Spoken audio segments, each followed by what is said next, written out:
Welcome to Conlangery, the podcast about constructed languages and the people who create them. I'm George Corley, and I'm going to have to edit my intro a little bit because I played the intro live and screwed up my entry. But we have today a guest that, if you're watching on YouTube, you may already be familiar with him. It is over in Scotland. We have Biblaridion. Good evening. Yeah. And we're just going to talk, we're just going to chat a little bit about conlanging and about what you have sort of built on your YouTube channel and things. And how about, actually, for us to start, how about you tell me a little bit about how you got into conlanging in the first place, and like what was the impetus for that, and what also got you into putting your conlanging stuff on YouTube? Sure. I first got into conlanging would have been about 10 years ago at this point. This is a little bit scary to think about, but I would have been in university, and I was, as I recall, it just sort of spun out of playing D&D actually with just my flatmates, and we just had a game going, and at the same time I had also, I can't remember why, but I had just resolved to actually read the Silmarillion that year, because I'd always been a big fan of Tolkien stuff, but I'd never actually sat down and read through the Silmarillion properly. And just the main thing that I got out of it was that there was just something about the way that Tolkien used Elvish in the story. Just, it was very clear that it wasn't just gibberish that was just hastily put together. There was clearly like a systematicity to it, in the way that if you look at the different names of the characters and places, there were certain like recurring derivational elements and certain bits that would show up in various different compounds, and it just struck me that it was like a really nice, cohesive way of fleshing out the world. And so I thought to myself, maybe I could try doing something similar for this game that I'm running. And I just kind of got carried away a little bit after that. And it really, that's basically how I got involved in conlanging, and then my interest just sort of carried me through the rest of it. And as for the YouTube aspect of it, I can't even really remember specifically when or why I got the idea to make a channel, but it was never my intention to amass an audience, I guess. It was just something to do as a hobby. And I'm trying to remember the order in which things happened, but the thing that I can remember is that at various points I had seen David Peterson. People had asked him the question, "Can you record your process? Can you show us your process behind, how you make these languages?" And this was long before Langtime Studio was ever a thing. So the answer was pretty much always no, just because of both NDAs and just the, it's a matter of how much free time he had to do stuff like that. It would just be extra work on top of what he was already doing, so it's completely understandable that he couldn't. But just, I had this lingering thought of, like, oh, maybe I could do something like that. And then one summer morning, for no reason at all, I just woke up, and the very first thought that I had that day was, yeah, I should do that. And so I just went into the living room and just made a simple conlang tutorial series, and that was kind of that. And then that just sort of picked up traction, and then for no reason that has ever been explained to me, I made a sort of follow-up video about the first conlang that I ever made and why it was so terrible. And for some reason,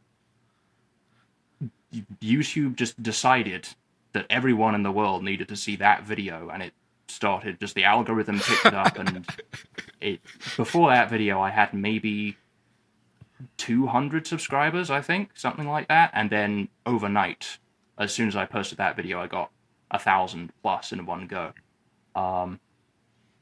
And after that, I saw clearly I was getting some traction, so I decided to just sort of keep doing it, and yeah, I'm not broke yet. How far in was it that happened? That that particular video went viral for whatever How reason? far into the YouTube thing? Yeah, yeah. So I would have first made the channel at some point in 2016, I want to say. And that video, I think it must have been 2018. So a couple of years of just relative anonymity, and then just the luck of the algorithm, that thing exploded for some reason. That's really fortunate. That's very interesting. And now you have over 100,000 subscribers. Something like that. I can't remember the exact number, but 125, 130,000, something like that. That's incredible.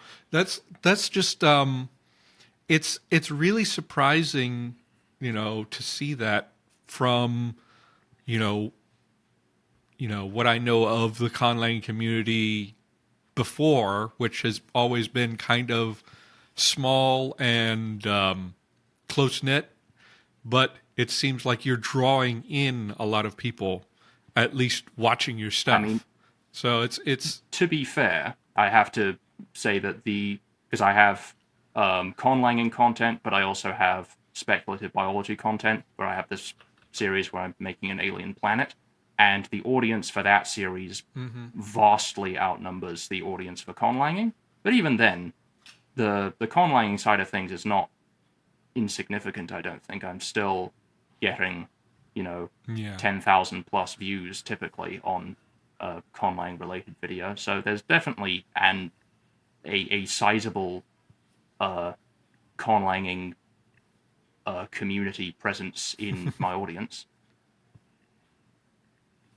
That's interesting. Yeah. So you have the alien biology stuff. You have all kinds of world building stuff, and you have the conlanging. It started with uploading conlanging videos. Yeah, did it? It was originally exclusively conlang related stuff. And then I offhandedly mentioned in a Q&A video that I did biology at university, and that, I could maybe talk about that if people wanted me to branch out a bit. And so I got some people saying, yes, you should do that. And so I thought, okay, I'll give that a go and see if it works. And it has worked. At the moment, that those are my two main sort of themes for videos on the channel. My two specialist areas are conlanging and speculative biology, but I do have plans in the not too distant future to merge them to some extent, because I don't think this counts as spoilers. The final episode of Alien Biospheres, which is coming out hopefully later this year or early next year, will be about the evolution of sapient life, and once we have that opens the door for alien conlangs. So look forward to that. Right. That's definitely interesting. Well, let's since this show is about conlanging, let's talk a little bit about your conlangs. I will say one thing: I have watched some of your conlang showcases, and I definitely do like the way that you derive things historically, and I have especially something that has piqued my interest is like the way that you have evolved writing systems. because you tend to do, um, I, you tend to seem to like follow a historical through line, and you're not necessarily focused on like the traditional categories of writing systems while you're making Mhm. it. It seems like. Can you talk a little bit about what your approach to writing systems is, what your approach to conlanging is? Sure. So yes, I would say I'm pretty. Uh, I'm a big fan of the historical approach to conlanging. It's I have not always been that way, but I just found that naturally I've gravitated towards that methodology as I went along. And so with the writing systems, um, I have. Let me think. I think I have five writing systems. Well, I've got five languages currently that I have not yet destroyed or got tired of. Um, I've got two that are in desperate need of a revamp, and I've got several dozen that are just trash and have thoroughly abandoned. Um, and then within those, I have five different scripts split among two different script families. And I let me think about the right order to describe these things in.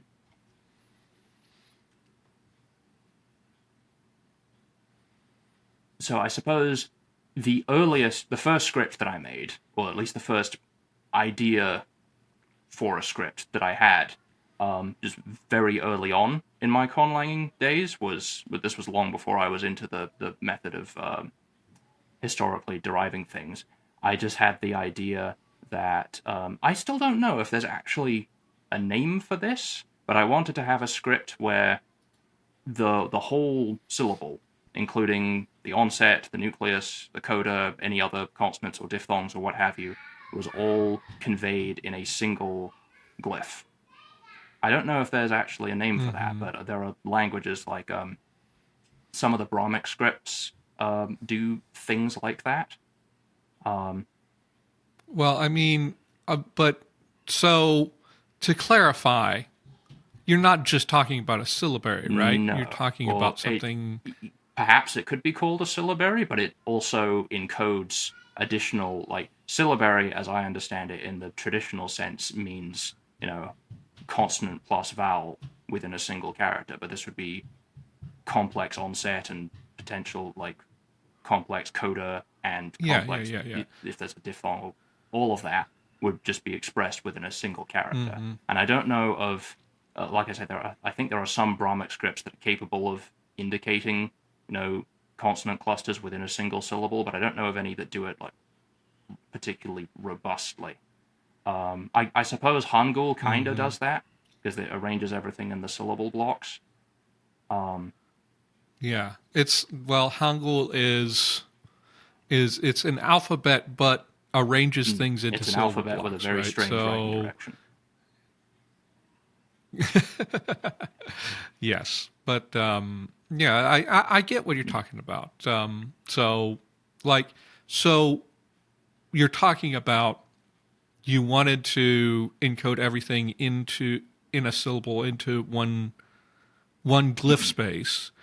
Then how did you go about getting to that point? Yeah, so I tried at least five or six times to make the idea work in a non-historical fashion. I just had like a table on my computer. This is what the consonant glyph looks like. This is what the vowel diacritic looks like. This is what the coda thing looks like. And I tried so many times to make it work in any kind of favorable way, and it never felt right. It was so hard to get it where the consonant glyphs and the diacritics felt like they actually belonged together in the same script, and it would work for one glyph but not for another, and it was very frustrating. So at some point, I just decided that if I'm going to do this, I'm going to do it right, and that meant going back and Right. establishing a proto system. And this was at around the time when I was first properly getting into historical conlanging. So I basically decided to try and contrive some historical explanation of how the script came to be the way it is. And that was the way I did it. Is essentially I said that the earliest version of this script was actually used by a different culture and a different language. And for one thing, the earliest version of the script was a syllabary in the style of Sumerian cuneiform, in the sense that there were glyphs for both consonant-vowel sequences and vowel-consonant sequences. So if you wanted to write a CVC syllable, you would put the CV syllable and immediately follow it by the VC syllable, and the fact that the vowel characters overlap, you just know that you're supposed to read that as a single syllable. I basically just copied that, except I also decided that they, instead of just having it linearly, they just smushed the onset and the coda together into one thing, just for stylization. So that took care of the combining the onset and coda into the same glyph, but then I had to think of how I wanted to handle the vowel diacritics, because at this point all I have is a very unwieldy syllabary. And so I basically resorted to, again, kind of like what happened with Hangul, where in Korean they were using the Chinese characters for a pretty long time. I can't actually remember. I mean, Hanja is still around, right? Like, Yeah, well, they have to learn it. Korean names are based on Hanja, I think, and they like still have to learn it. It's used for ceremonial purposes, but for the most part, Hangul is what they yeah, use. because I don't speak Korean. I'm not very good at Korean, but as I understand it, Chinese characters are not particularly well suited for Korean. So at some point, like Emperor Sejong just said, "Okay, we really need to make something that works better for our purposes." And so I basically pulled the same thing in this language, where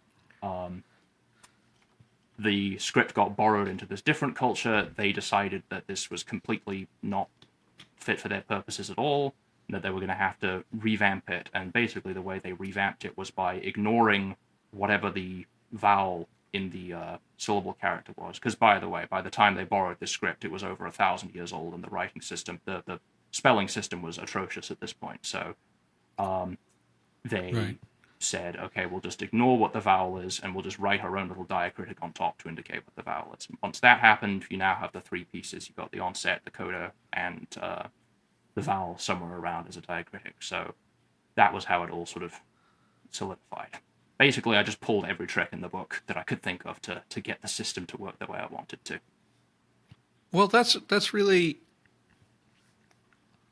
that's really interesting hearing your thought process on that, and I'm sure you have plenty of this in your videos and stuff. But it's interesting to go through it like that, because, like, I think very often conlangers are like going to make the choice of, I'm going to make an alphabet, I'm going to make an abjad, I'm going to make an abgida, and like it's not evolved that way, or it's not thought of as an evolving thing, but the way that every writing system that exists looks right now has those kinds of historical influences that are very relevant.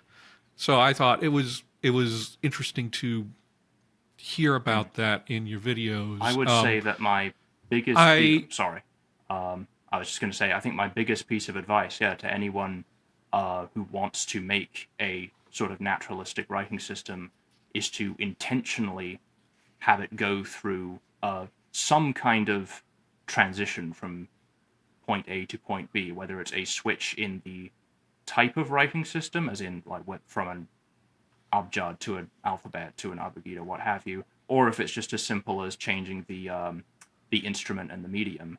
Just because in so doing, there will inevitably be some quirks that are picked up along the way that will make it more distinct than just being an alphabet or an abjad. It will necessarily have some kind of interesting thing that sets it apart and makes it its own unique thing. Like that's what happened with my other Right. script family, is that I just had the idea of trying to evolve an alphabet from an abjad, in a kind of a similar way to how the Greek alphabet came from Phoenician, and they just sort of they despaired at the lack of separate vowel characters, and so they just thought, oh, we'll reuse some of these consonant symbols that we don't need and just pretend that they're vowels. Um, and I kind of did a similar thing, Yeah. but along the way, just because of the way that language happened to work, where they had purely open syllables at this point, and so there has to be a vowel there. There can't not be a vowel there because consonant clusters aren't allowed. So they just decided, okay, if there isn't a vowel written there, we'll just assume that there's an A there. There's just an R vowel. And so what you ended up with is, again, I'm not actually sure if there's a special name for this particular type of system, but it's, depending on how you look at it, it's either an alphabet with an inherent vowel, or it's an abugida that has separate vowel characters, if you see what I mean. Yeah. Yeah. And that's the thing that I liked when I was looking at your writing systems particularly, is that they are sort of in between the standard classifications, which, you know, if you look at it, I don't know that anything is purely an alphabet, purely a syllabary, purely an abugida, Yeah. right? Just if you start looking at examples and you see like, okay, well, Japanese has these two syllabaries, but the N coda is a separate character, and it's you can say, okay, well, it's sort of like a Moraic thing, but it's still something a little bit different. Maybe some more recent, more deliberately derived scripts will be more like a pure instantiation of something, but like even in English, sometimes we use the letter X as a syllabic glyph, right? As a syllabic Or glyph. we, well, I mean, syllabic or maybe logographic or maybe I don't even know. Like what is it when you say X-ray and you spell it X-R-A-Y? Yeah. It's it's Or like the road signs where it says uh, truck X-ing, like truck crossing. yeah. Yeah, well then it's sort of being used as a logogram, Yeah. right? But there's always these sort of cross purposes, cross ways, and some systems are more of one category than others, but they are generally, going to be interesting and going to have their unique features. So it's interesting that you end up with these sort of in between scripts. The okay. So getting back into like what you're doing right now. So you say you are planning to talk about the development of sapient creatures, which could lead into constructing alien languages, and that's sort of in the future. Are there specific plans you want to share about that, or any other particular plans about the channel that you're interested in sharing? So, to be honest, a lot of the stuff I have planned for after Alien Biospheres is finally over is still very tentative. And as for the alien languages Right. thing specifically, I don't exactly know how I'm going to proceed with that because there's multiple aspects to that. I mean, I have done some non-human conlanging before, but really not very much. Um, I had a couple of sketch languages for creatures that are essentially human, at least as far as the vocal tract is concerned, with things like elves and dwarves and things, that if there's Yeah. any difference in the vocal organs at all, that can just be hand waved away. And I did have one language a long time ago for a species of sort of reptilian, or specifically crocodilian humanoids.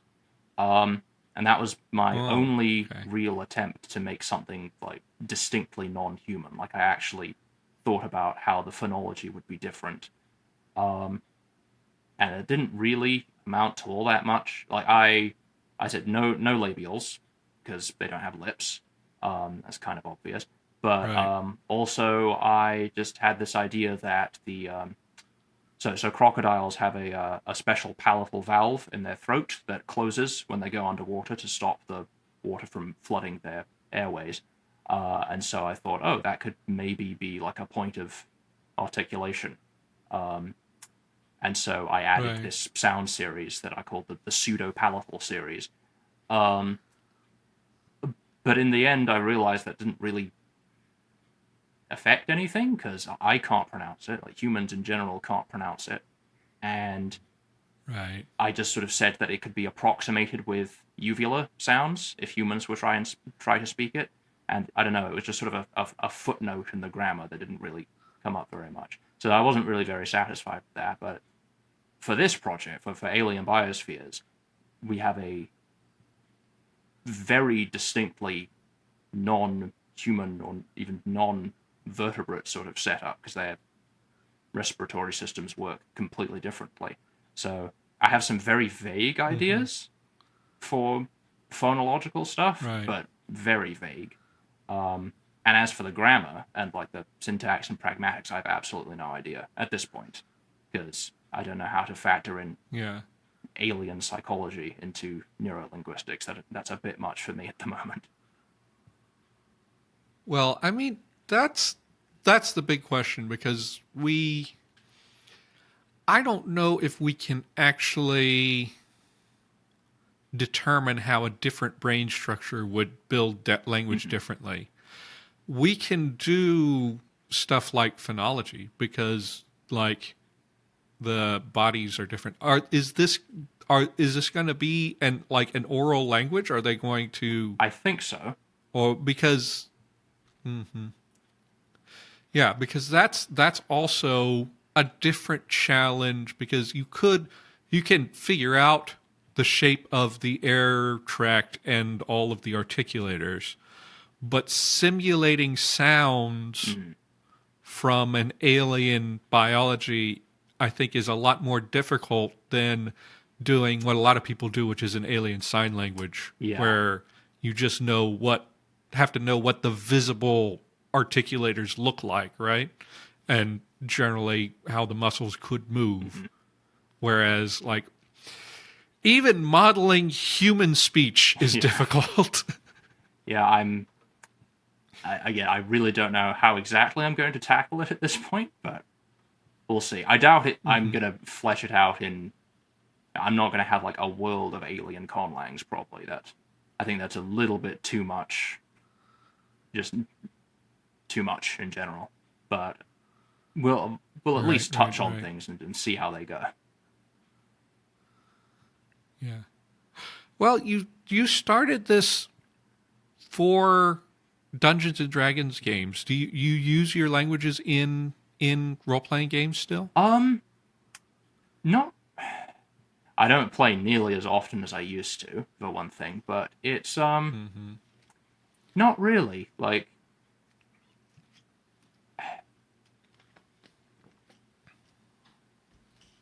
I'm trying to think of any decent examples, but for the most part, it just doesn't really come up. Um, I might, Hmm. almost as an Easter egg, if I need some sort of um, incantation or some sort of, ancient message in some mysterious language written, I might, you know, transcribe it in one of my languages, but it's never a very integral part of the story or the game usually. Right, right. That that makes sense. It's difficult unless you have a whole group that is interested in that kind of thing to like actually. So all of the languages that I've made that am still that I haven't destroyed yet, with the exception of the most recent one, they all do exist in the same con world, and it's the same con world that in which I was running games when I first had the idea to make a conlang, although it's changed a lot. So theoretically, if I ever ran a game again in that setting, all the languages would be there and be present, and the players could interact with them. I'm just not really sure what the best way of doing it would be. But believe you have an episode about that on this very podcast. So Yeah, I do. And I have also like had the idea of like if I restarted my streams that I would start with a project to make my own versions of like all of the exotic languages, the spellcasting languages for D&D. So Draconic, Sylvan, Celestial, Infernal, and is there another one? Abyssal? I mean, there's tons of things. Abyssal? What? Is that one? Abyssal? Yeah. I don't know what. Yeah.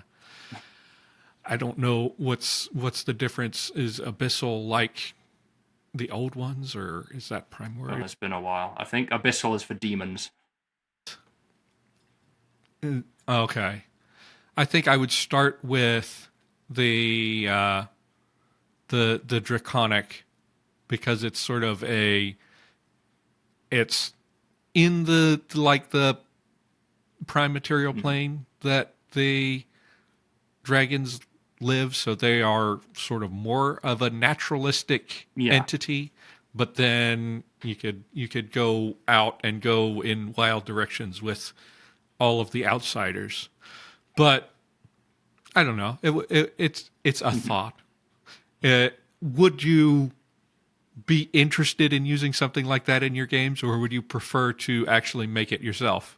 I was actually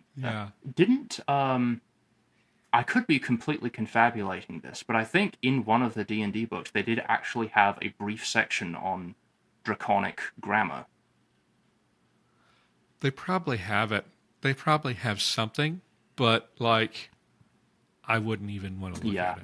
It's probably not much. I would just like. But I seem to remember coming across that at some point just and just being quite intrigued that they decided to make note of that. Yeah. It would be something interesting to make. Mm-hmm. So, but it would be, and maybe, if we could get people together, then we could do like one of those D&D streams. Ooh. And I could use it. But that would be fun. I would that, yeah. But yeah. But so it's interesting. So your YouTube channel taking off is sort of like an accident then. Very much so. It's just sort of, yeah. But in the same way, I think it's really valuable that happened because you are, I think when I was talking to David and Jesse, in an earlier in the first video episode, they were talking about like there's a whole bunch of people getting interested in conlanging because of YouTube, and it's drawing in more people. So it is a very interesting and very valuable position that you're put in. I hope that's not a lot of pressure. Yeah, sometimes thinking about it, it's I'm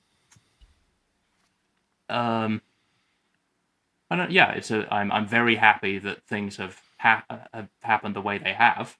I never would have thought this would be a possibility at any point. Yeah, I hope I don't manage to screw things up, I guess. I don't think you will. Um, yeah. So, and another thing in your channel that I think is really interesting is I was watching the playlist of your, what is it called? The A Conlang, case study. the, yeah, the Conlang case Mhm. study, where you are going through your process, which is, it's sort of the same sort of deal that David's doing with Langtime Studio and stuff like that. Was that you talked about how you had started when people were asking David about putting his process out there and recording it? Is was that also the impetus for doing that kind of thing? Um, so as far as I remember, for that, it was actually um, so as I say, all of my other conlangs exist in the same con world. But then I had this Mm-hmm. a poorly formed idea for another potential project that I might work on at some point, and so I sort of preemptively decided I'll probably need a conlang for that one too. So I Mm-hmm. thought, I suppose someone might be interested if I were to record my process, and so I just kind of went for it. I was a little bit hesitant to upload it at first because it feels very sort of, I don't know, like I'm not sure I would be interested in watching it if I could. It's just sort of me sitting and just staring at the wall and trying to think about things for like a couple of hours. But people apparently like it, and yeah, it's good for me because I get um, it's a form of multitasking because I can get some conlanging work and some YouTube work done at the same time. Um, yeah, so it's proceeding quite well, I think. Um, and I'll carry on doing it until ultimately the language is complete, or as complete as a conlang can be. And then I will turn that into a proper conlang showcase, like I've done with all of my other languages. And after that point, I guess I'll find another conlang to start making, and the cycle will begin again. Yeah, yeah. Well, it is very interesting, and I suggest people check it out. It is like you say that you're staring at a wall trying to figure things out, but there's quite a bit of commentary involved, and it is interesting to see you go back and forth on choices Yeah. sometimes, and sort of it's not entirely a linear process getting everything out there and done.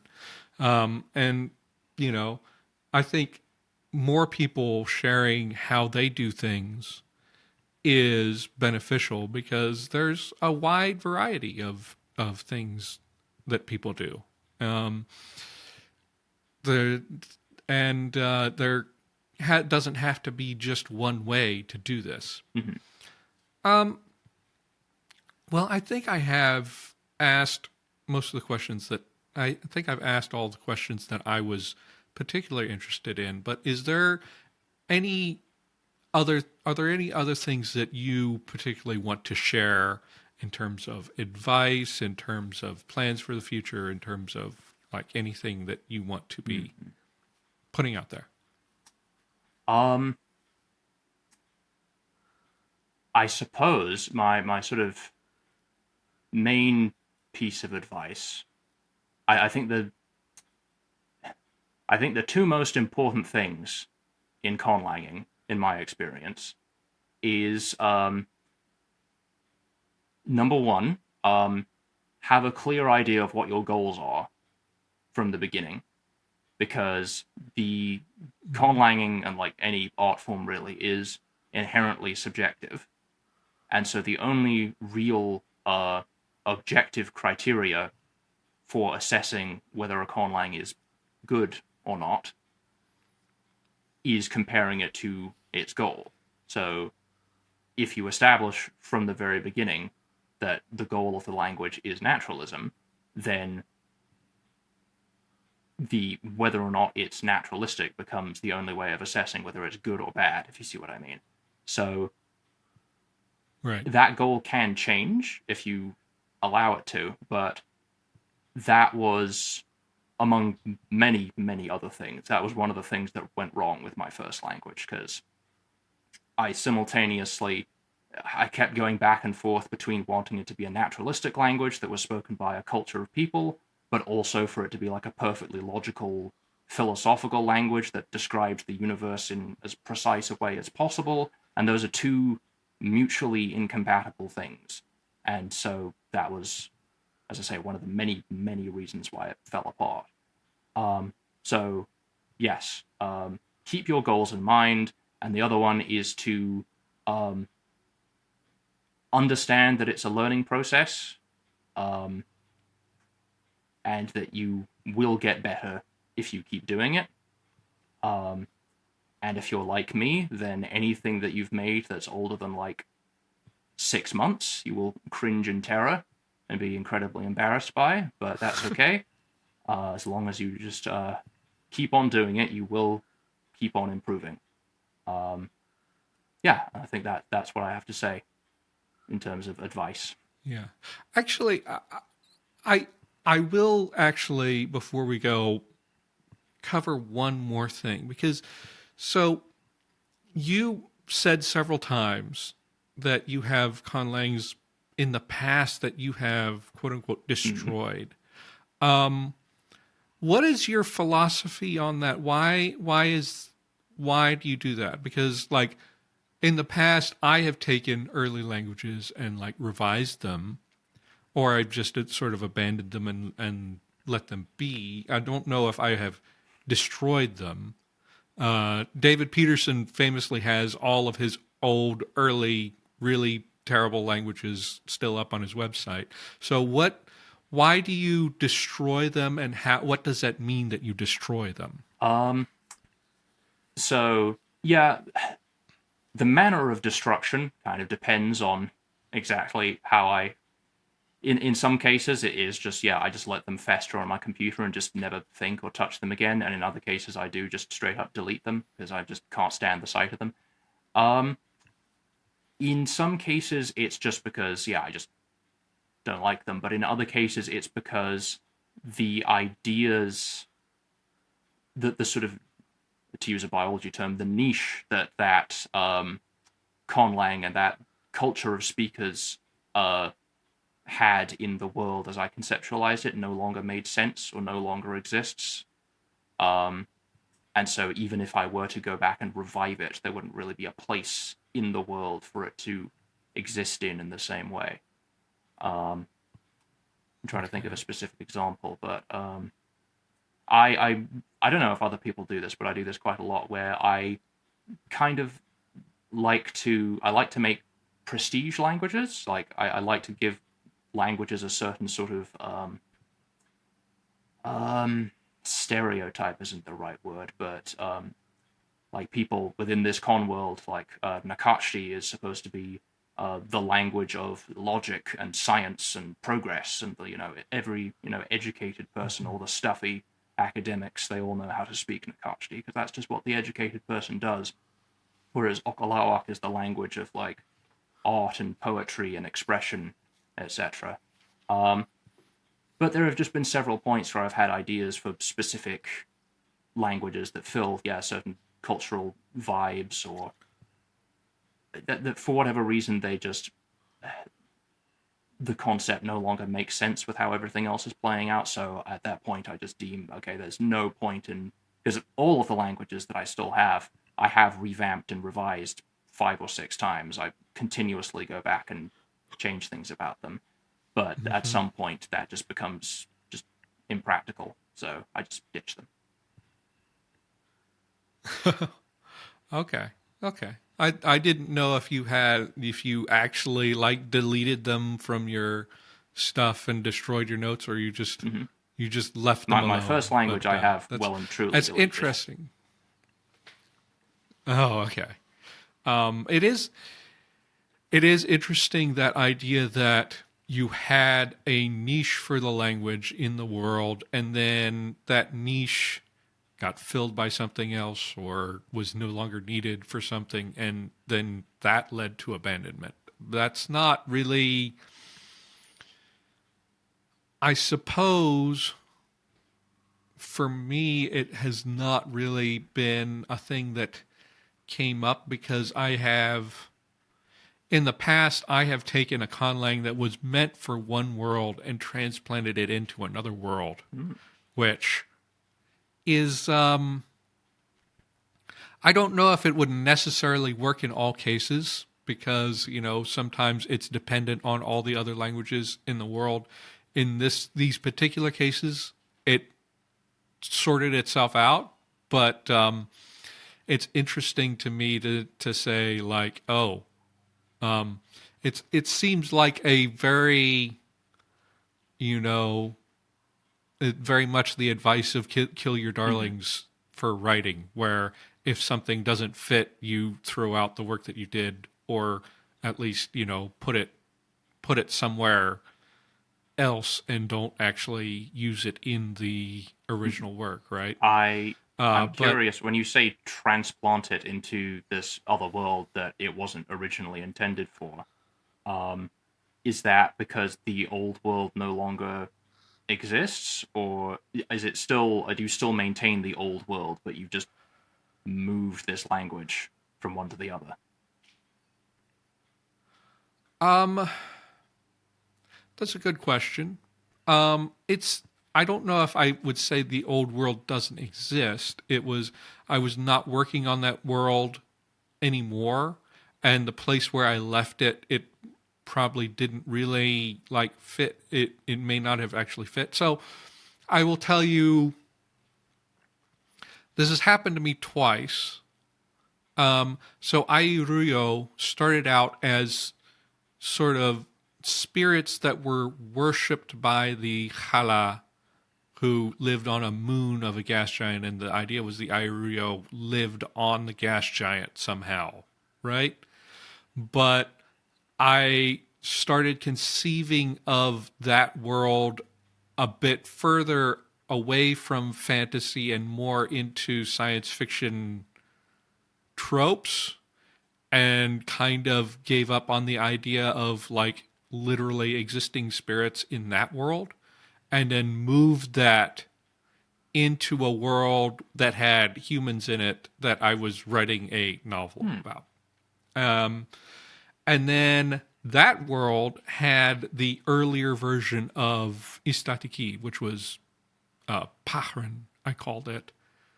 And that, it could have stayed in that world, but the novel I was writing for that world, I kind of abandoned. And then I didn't want to give up Istatiki, so I was continued developing it for a while. I still never completely finished all the sections of the grammar that I was writing, but I stopped that, and I have considered moving Istatiki over into another world. I will say that in all these cases, I had not really developed a whole ecology of languages around these that was influencing each other. So if you have done that, then it's going to be harder to transplant a language from one world Hmm. to another, right?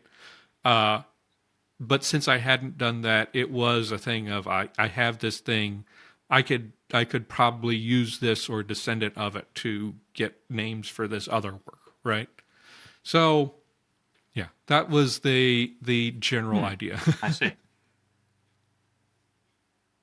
Yeah, um, but it is interesting to hear that you sort of have old conlings that you just. I mean, we all have abandoned projects before, right? But the particular language you use of saying you destroyed them was evocative, and I was interested in Hmm. exploring that.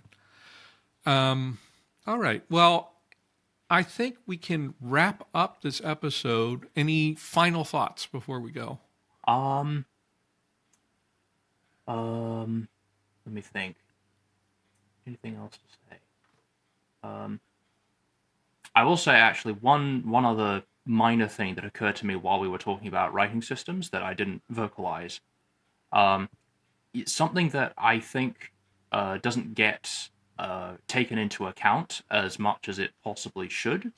Uh, is that so? Writing as a concept was only independently developed something like a dozen times in the real world, Mm-hmm. and even among those, only like 4 or 5 of them really took off. And basically, every script in the world can be traced back to one of those 4 or 5. Um, but I do see, and I have been guilty of this myself in the past. Um, I see a lot of projects where it's like every single language or every single language family has its own unique script that is completely independent of all the other scripts in the world. And it's entirely possible you Right. could say that there is some, ancestry there that you're just not fleshing out, which is fine.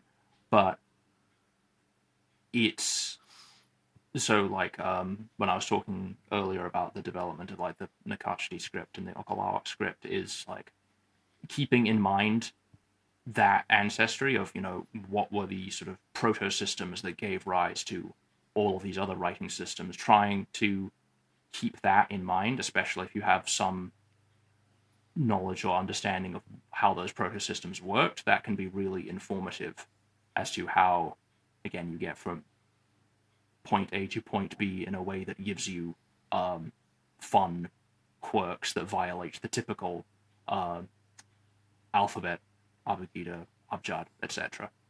Just gives you more fun things to play around with. Mm-hmm. Yeah, it is. It is very. It is a very good point because, like, and if we look at just scripts that, like, extant scripts that evolved naturally, uh, that actually brings it down to like just 2 origins because most of the scripts that are still in use are traced back to ancient Mm-hmm. Egyptian. And then you have Chinese, which has remained in use and also spread to Japan and have the kana. But like, Yeah, it's really those two. there's no, yeah. Yeah, What? it's really those two are the What? two like big Yeah. ones. Cuneiform is gone like entirely. Uh, the Mesoamerican glyphs that probably are still used for ceremonial purposes somewhere. Um, and like what else? We don't even know if Khipu Mm-hmm. was writing before Spanish contact or not. The Indus Valley script, we don't know like what exactly happened to that. Yeah, so it is interesting that that you could get away with like just 1 or 2 origins of writing and fill out your entire world Yeah, that way. Whereas a lot of conlangers, I don't know, feel a need to just like have everybody do their own completely independent, isolate writing system. And I mean, there's reasons that can then feel good and it can be nice stylistically, but there's also like real world reasons why that actually mm-hmm. happened and the way that why having just a few origins of writing is what ended up Yeah, happening. you know, it's the writing arises in specific social circumstances. But anyway, it's been great talking to you, and thank you for all of this information. And I wish you the best of luck on your YouTube career continuing forward. Yeah, and hope you can develop new projects and continue to be someone to attract new people to the conlanging hobby. thank you.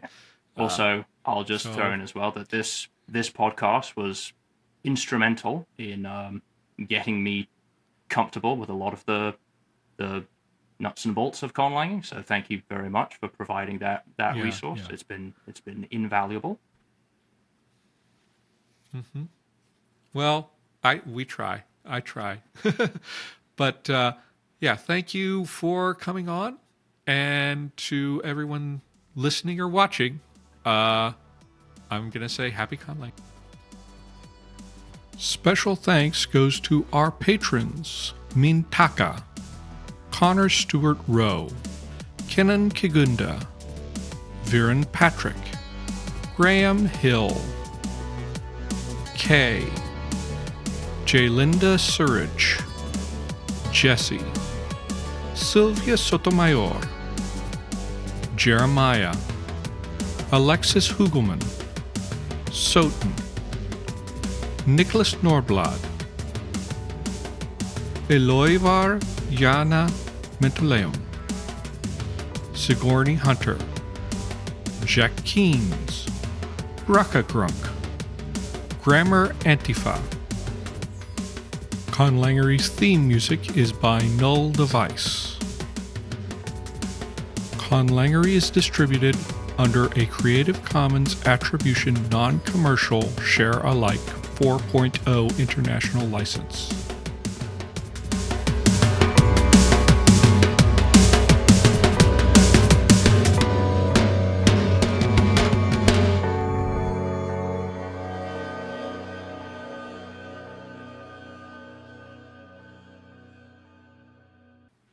Welcome to Conlangery, the podcast about...